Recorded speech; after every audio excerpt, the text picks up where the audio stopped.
to another episode of the Vegan Pulse. I am your host, Nancy Arenas. Today with me is Shawn. He is a former private chef from New York. He is the owner of the Acre restaurant here in Albuquerque. Chef Shawn combines his nostalgia for the Midwest with his passion for supporting local business, seasonal dining, and crafting delicious, approachable food into his favorite neighborhood kitchen. Stick around, I'd like to introduce him to you. Hi, Shawn. How are you? Hi, good morning, Nancy. It's great to see you. It's great to see your face I and without a know. mask on. Yes, and it's great to actually see you. I haven't seen you in a while. I think last time I saw you was at the Veg Fest, and that's so sad. I know, I know. We've got to get back to these normal, great things we do. Well, I like to say it's not normal, but the new normal. We have Yes, to absolutely. we have to devise new normal ways to Hmm. interact. Absolutely. And be more flexible and be more loving, even though the world's a little different. Right. So, with that said, I'd like to ask you, how is the restaurant business? You own the Acre here in Albuquerque. How is it Yep. going during these restrictions on and off? It must be driving you crazy. Yeah, it's driving everyone a little crazy, my staff included, but we're lucky we provide a really nice service for, vegetarians and vegans, a lot of vegans. Um, but the community is very supportive, which is wonderful. But the on again, off again is the hardest part. Not knowing how you can plan for next month, and that's particularly difficult, as you know, with events. Like, how do you get people together?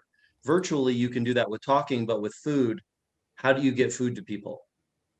And that's a little tricky. But every day we learn a little more and we move forward. We're doing a lot better than most restaurants because we do have a very good community of people that support us and we help make good food for. So that's really, really been nice to see the community kind of come together and help us persevere. There's a lot of restaurants that aren't going to reopen, but we've never had to close. We haven't closed a day yet. And I think because of our plant-based diets at the restaurant, not one of my staff has gotten sick. So we've had zero cases of COVID the entire time. So that's the other thing I'm really feel pretty blessed about. And I think goes along with the message of what we all do here is trying to eat plant-based because not only is it the right thing to do, but it's good for our bodies. And it's proof in my staff being so healthy, and a lot of them didn't eat plant-based when I hired them. And now we just slowly convert them. And now that we've converted them and they're healthy and they're the only one in their family maybe not getting sick, they're going, see, you should eat this way. It works. And that just feels good too. That's subtle advocacy. And that's what I do. You know me, Nancy, I'm not a very pushy person. I want you to try it and experience it and then see what you think. And I know you're going to love it. So I just got to get the food in front of you. There you go. There you go. So all this time you've been able to, people can call in, place an order Yep. online or on the Yep. phone. Absolutely. Absolutely. And we have two patio tables. They get pretty full and busy on the weekends because they're 10 feet apart from each other. To be safe, we always go above and beyond what we're asked to do. But we have two tables, so some people do come and they just want to be outside after being inside behind their computer all day. They want to have a little lunch or something. But as it gets colder, we may have to wait a little while for that to come back. But yeah, we've never had to close. We've stayed open through this entire thing, always providing good food, plant-based food for all of our guests. And that feels really nice. We haven't had to close yet. We've just kept going through it. That's awesome. And now there is an upsurge of plant-based eating because of the Yep. pandemic. And are you Yep. seeing that happen? More people We're who are seeing, not yeah, vegan, vegetarians. absolutely. It's definitely the Beyond Burger is my blessing and my curse because it brings so much attention to plant-based eating, but it's manufactured and we don't do manufactured food.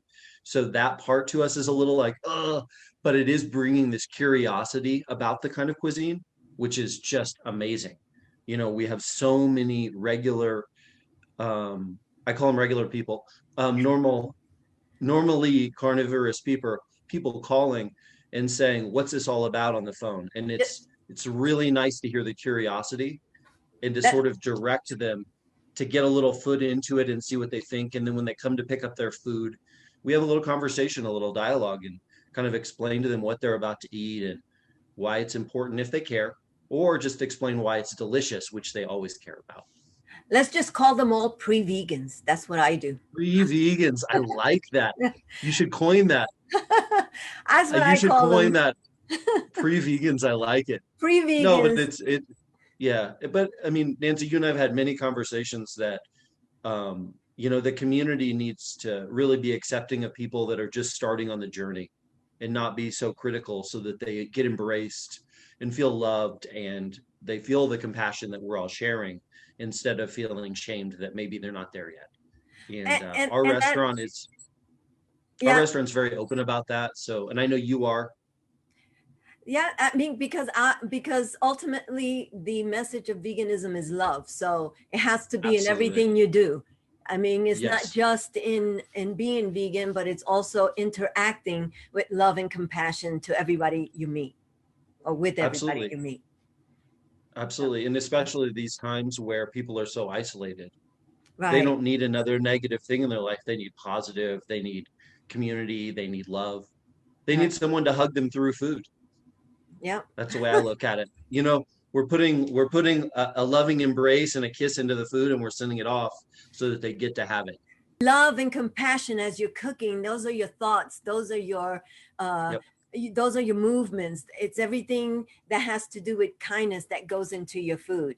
Yes. Like I will not cook mad. I will not cook Exactly. Oh, angry. you can't. And I Have know you ever that tried that's to how make a you are.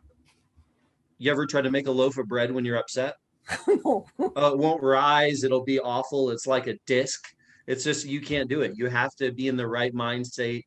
I mean, bread is the most obvious one, but every kind of food benefits from positivity and love. Everything does. I think it's obvious when you have good food that a chef or even just a cook or a relative even made, where they come and they give it to you and they're proud of it. You can taste that. And I don't Right. care what anybody says. That's the secret sauce. I believe in that. Yep. Cooking with Um, compassion makes all the difference. all the difference, all the difference in the world. Now tell And me, oh sorry.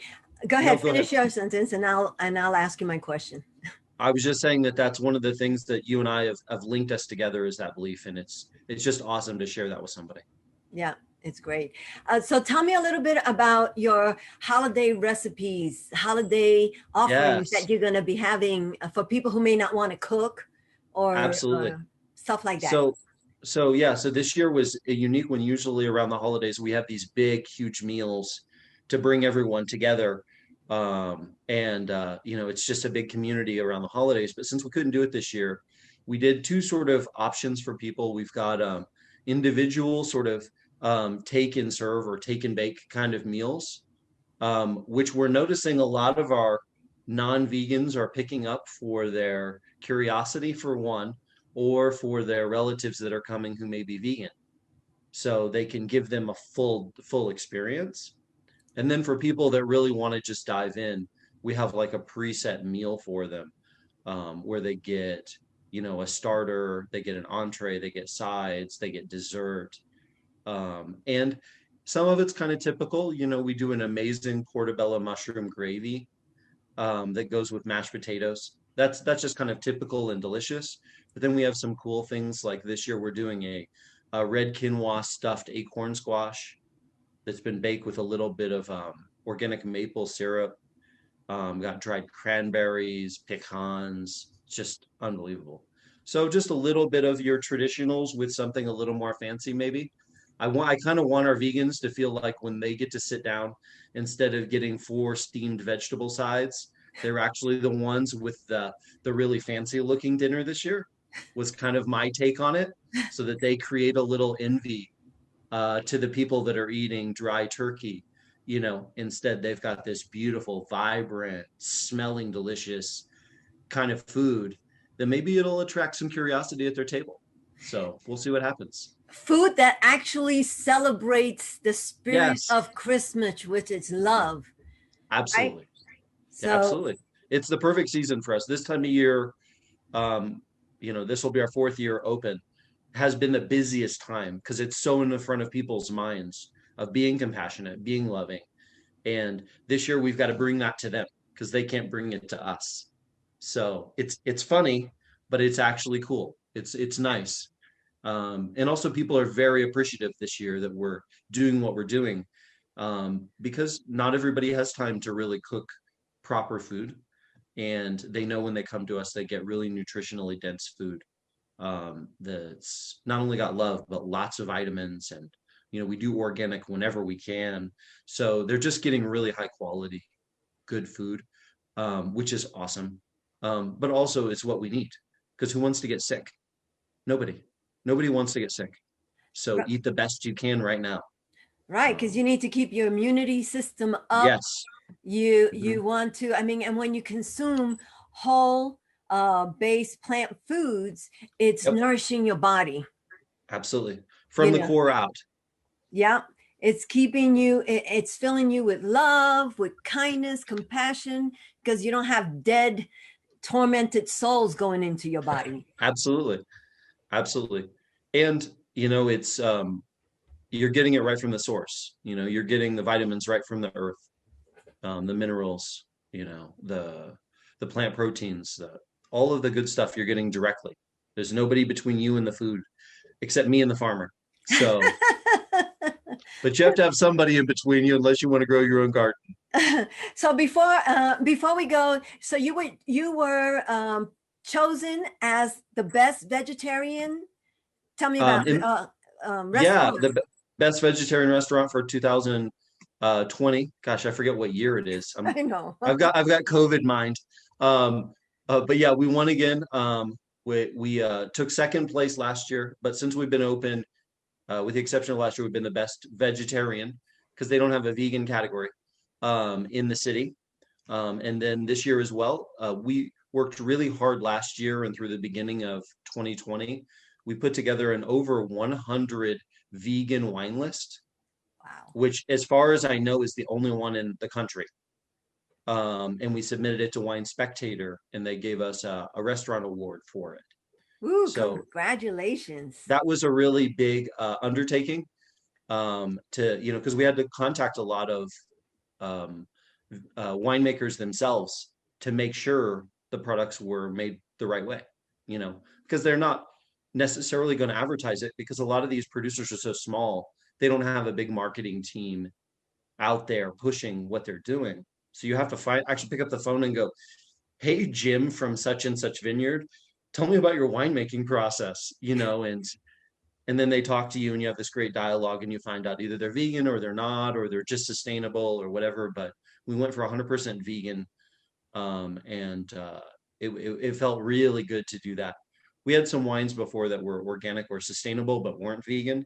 And so it was kind of nice to push them off the list and just focus on the core of what we do with the hopes that they're going to get that message that they did only leave the list because of one little thing they're doing.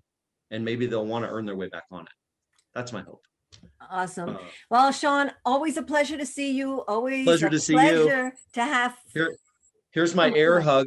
I'm going to hug you through the. There we go. And you need your pozole. You haven't been in for your pozole lately. I'm gonna go in probably today. Yeah. That's your medicine. Your medicine. And I will have information on the Acre on the social media and on this video. So people who want to enjoy some delicious food, and I know it's delicious because I've tasted it, from my very best friend, Shawn, please do so. Thank you. Bye. Thank you, Nancy. Have a wonderful day. Thank you for joining us in another episode of The Vegan Pulse. I am your host, Nancy Arenas. Please follow us on Facebook, check out our blog, and subscribe to our YouTube channel. If you, yes, you, have a pulse, then you have a purpose. Live vegan.